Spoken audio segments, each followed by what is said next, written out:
రాజులు ఎలీషా దగ్గరకు వచ్చారు, సైన్యాధిపతులు ఎలీషా దగ్గరకు వచ్చారు. ఎలీషా ఎవరి దయ కొరకు వెళ్ళి దేహేని చేయి చాపలా. ఎందుకో తెలుసా? రాజులను నీ పాదాల దగ్గర పడి నీ పాదధూళి నాకేటట్టు నేను చేస్తానన్న దేవుని పాద సన్నిధిని నిలవటం సాధన చేశారు.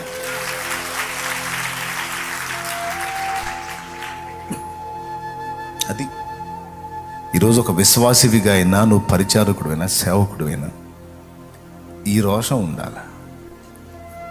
ఉద్యోగం ఇవ్వాలైనా ఆయన దయ, తమరి దయ సార్, తమరి దయ, బోడి దయ, నీ దయ ఎవడికి కావాలరా? నా దేవుడికి నా మీద దయ కలిగితే నీకేంది, నీ తాతయ్యకి కూడా ఆయనే దయ పుట్టిస్తాడు. నిన్ను బ్రతిమలాడతానా నేను? నీ దయ కోరతానా? ఎవడికి కావాలి నీ బోడి దయ? ఇస్తే ఇవ్వు, లేకపోతే లేదు. ఉద్యోగం మహోన్నతుని ఉద్యోగం చేసుకుంటా. నువ్వు చదువుకున్నావు, జాబ్ లేదు, వెళ్ళి దేవుని సన్నిధి నిలువు, దేవునితో కూర్చో, చరిత్ర సృష్టిస్తావు నువ్వు, అంతే. కానీ చెయ్యరే. మనుషుల్ని నమ్మినంతగా దేవుడిని నమ్మరే. మనుషులు నమ్మబలికే మాటల మీద ఉన్నంత నమ్మకం దేవుని మీద ఉండదే. మన తెలివి తక్కువతనం అది. సార్ మంచి మార్కులు వేస్తావా? వేస్తాను. నన్ను సంతోష పెడతావా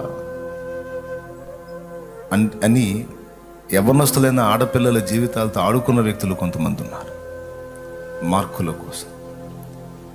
నా చెల్లి, నా బంగారు తల్లి, అవసరం లేదు మా. మహోన్నతుని సన్నిధి నిన్ను నిలిచి మోకాళ్ళుని, దేవా నువ్వు నా కార్యం చేయి. నేను ఎవరి దగ్గరికి వెళ్ళి దేహి అని అడిగేది? గురువైనా సరే కొంతమంది నీతిమంతులు ఉంటే కొంతమంది దౌర్భాగ్యులు ఉన్నారు. నేను నీకు మంచి మార్కులు వచ్చేటట్టు చేస్తాను, నీవు నాకు లోబడితే నా నీచులు కూడా ఉన్నారు. కాబట్టి నేను ఏ నరుని దగ్గరికి వెళ్ళి యాచించను. నేను వెళ్ళి మోకాళ్ళు నీ చేయి జాపాలంటే దానికి అర్హుడవు నీ ఒక్కడివే. నేను నిన్నే అడుగుతా, నువ్వే నాకు చేయి.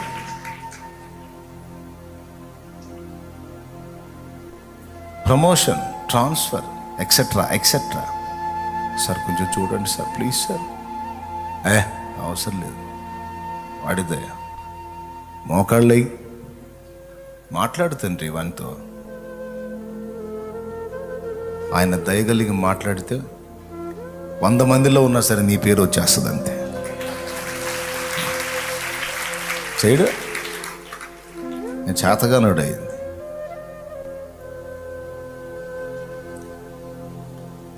అందుకే చెప్తున్నా, నువ్వు భౌతిక నీ నీ నీ నీ అవసరతలకు సంబంధించిన విషయంలోనైనా, సేవా సంబంధమైన విషయాల్లోనైనా, ఎందులోనైనా ఆయన చాలినవాడు.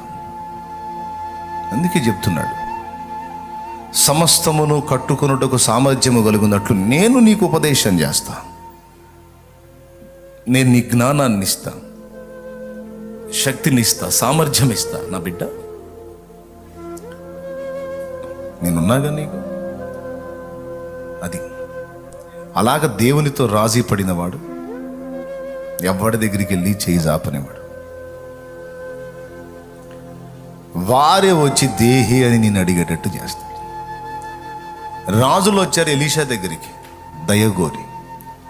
సైన్యాధిపతి వచ్చాడు కుష్ఠరోగం వేసుకొని దయగోరి. సొమ్ము తీసుకొని వచ్చాడు.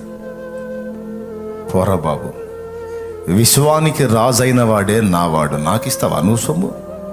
బాబా, నా దగ్గర అడుక్కోవడానికి వచ్చి నువ్వు నాకు సొమ్ము ఇస్తావా? ఎవడికి కావాలో నీ బంధ? మహారోషం.